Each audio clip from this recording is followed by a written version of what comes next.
ನಮಸ್ಕಾರ ಸ್ನೇಹಿತರೆ, welcome to my channel devotion. ಇವತ್ತು ಶ್ರಾವಣ ಸೋಮವಾರ. ಶಿವಲಿಂಗ ದರ್ಶನ ಮಾಡಿದ್ರೆ ತುಂಬ ಒಳ್ಳೆಯದಂತೆ. ಅದಕ್ಕೆ ಶಿವನ ಒಂದು ವಿಡಿಯೋ ಶಾರ್ಟ್ ಮಾಡಿ ಹಾಕಿದ್ದೀನಿ. ನೋಡಿ, ಎಂಜಾಯ್ ಮಾಡಿ, ಸಬ್ಸ್ಕ್ರೈಬ್ ಮಾಡಿ, ಶೇರ್ ಮಾಡಿ, ಲೈಕ್ ಮಾಡಿ. Thank you friends. ನಿಮಗೆಲ್ಲ ಒಳ್ಳೆಯದಾಗಲಿ. ಶಿವ ನಿಮಗೆ ಎಲ್ಲರಿಗೂ ಒಳ್ಳೆಯದು ಮಾಡಿ.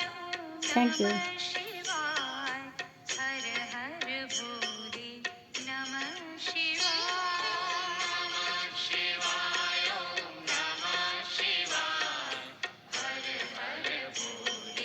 ನಮಃ ಶಿವಾಯ.